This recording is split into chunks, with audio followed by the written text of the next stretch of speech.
set at house lights. Thanks team for another great show. I'll see you all backstage. This is Designed to Change, Backstage Conversations.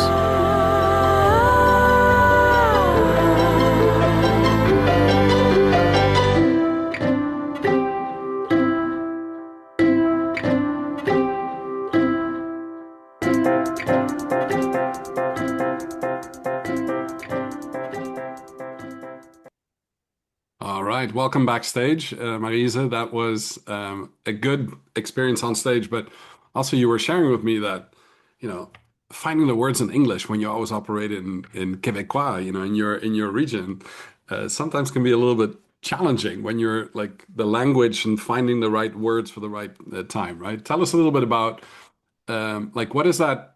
How does that reflect in your work, or because a lot of the work you do is French based, is in Quebecois, I suppose, correct? Yeah, yeah, it is in French. So when I speak English, I like in my head now, I'm at the stage I need to translate everything. Like when I'm in an English context, then it takes me a while, but after that, you think in English. But Yeah. when you're not used and it's not your daily routine to operate in English, then everything is translated. So I'm thinking in French and my answer is coming in French, and then I'm translating it. And you know where there's that fine tuning in your own language where you're like, okay, I'm not going to choose that word. It's more like correct if I use this one, and it's more impactful if I use that one. So, and when it's not in your first language, then I feel like I don't have that little that impact. So it's really on a use where it's practical and it's understandable, but it's not Yeah. at that impactful level. So that Yeah. was just my feeling. Well, the words of, and having had the hard lesson of learning multiple languages myself, I can totally relate to that, So I know that when I travel a lot and I come back to Switzerland and then I got to speak Swiss German again, like the first couple of hours can be really rough, or like if you're immersed in a space for a longer time, your brain kind of, gets back into that thinking mode almost, right? And I think this is when we started, talking about event design and creating the event canvas and the event design certificate program. We really approach it as if, doing something like this, like learning a new language, which learning a new language, especially as you get a little bit older, is really, really hard, right? It's really hard to actually learn it from scratch, let alone switch between languages, unless you develop that skill set when you were really young, right? So I Exactly. remember learning French when I was 8. The first 6 weeks were absolute hell, when I was parachuted into a French, CM2 class in Normandy, and kids were laughing at me, etc. But you fight your way through it in the first 6 weeks as a survival skill to then learn it, and it gets anchored so deeply you never forget it almost, right? But Yeah. then I learned German much later, in life, and it's taken me a good 15 years to actually become, conversational and more or less confident in carrying a conversation in German, let alone in a dialect or in an accent, right? So Swiss German is a dialect of German, and learning that is really, really difficult. If you think about,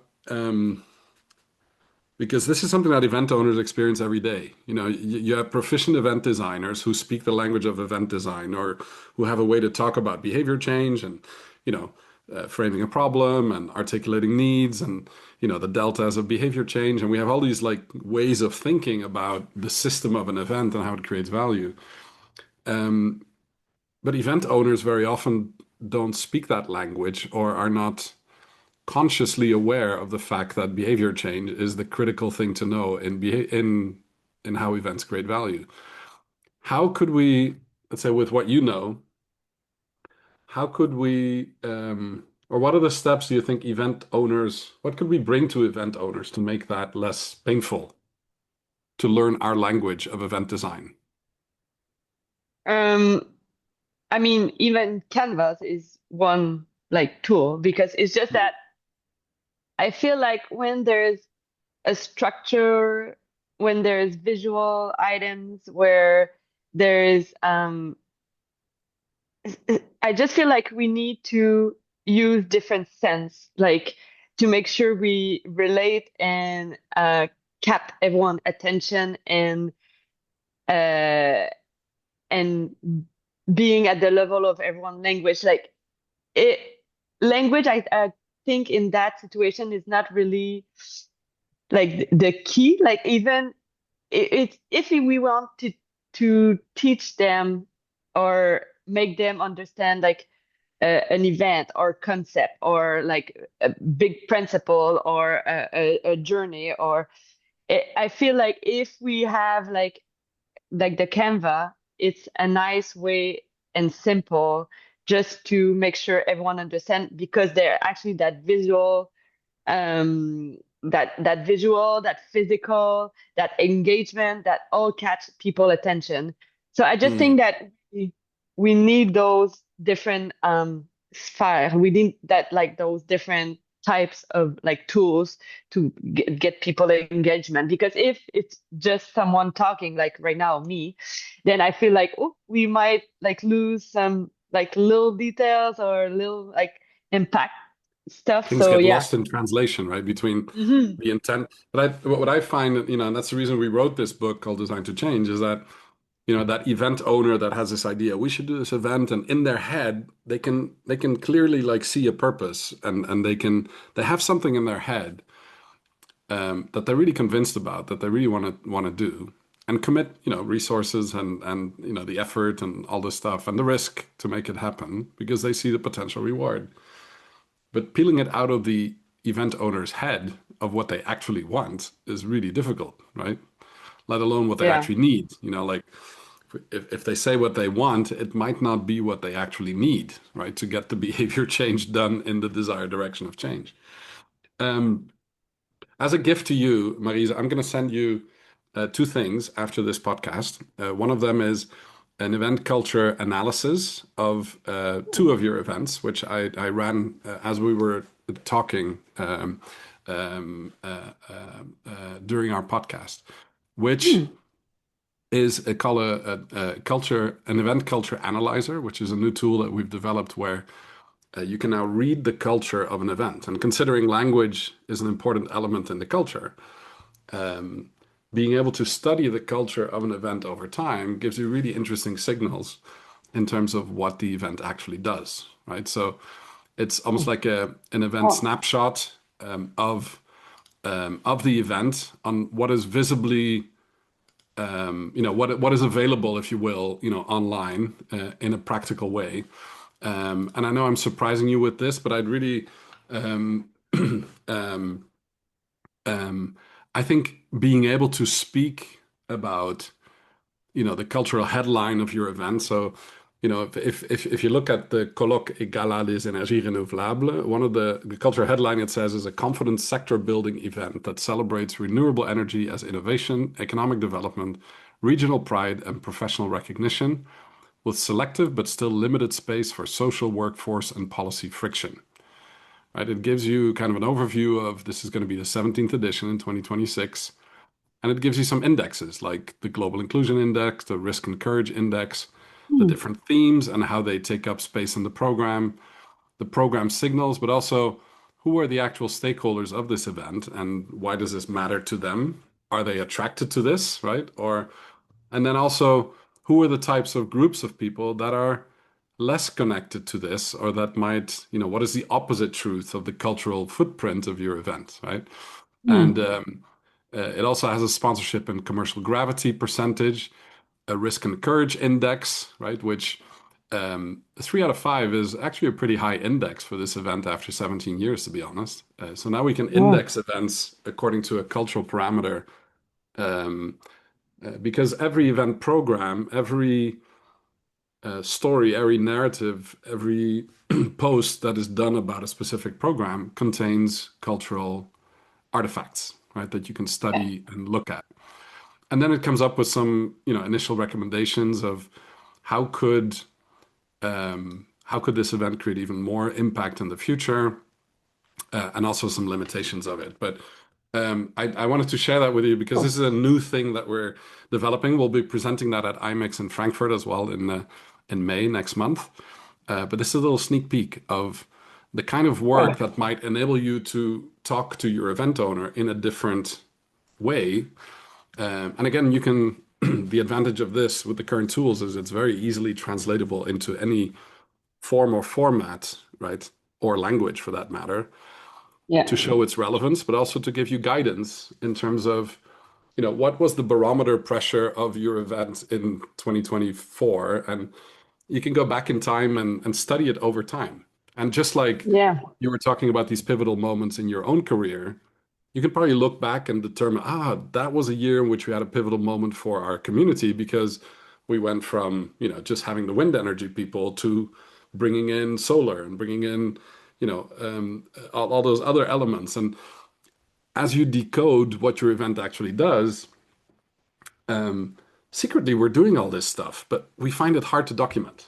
But we've now Yeah. found ways of being able to do that. And I hope this also gives the recognition that you, as an event professional in the same organization over many years, can justify the impact of your work, right? Where it's not just about the reaction there, oh, that was a good event, thank you very much, Maryse, right? Or, I learned something new, that if we serve coffee after the break, or, that could be very like, okay, not super relevant maybe for the ecosystem, but super relevant for how people connect during the event, right? Or, Yeah.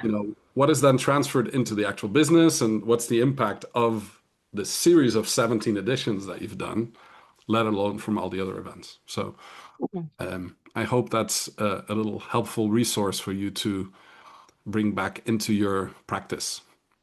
Totally, because I feel like it is part of our job to do this because sometimes uh, as an event designer, you're like, oh, people don't understand what we do and all what we need to think about, and it's such a complex job, and like no one, if you're not an event designer, understand. But I feel like we need to teach. Like I don't know what the all the engineer what they do at my job if they don't explain it to me. Like I don't know in a microgrid all the little details they have to think about because I never done that.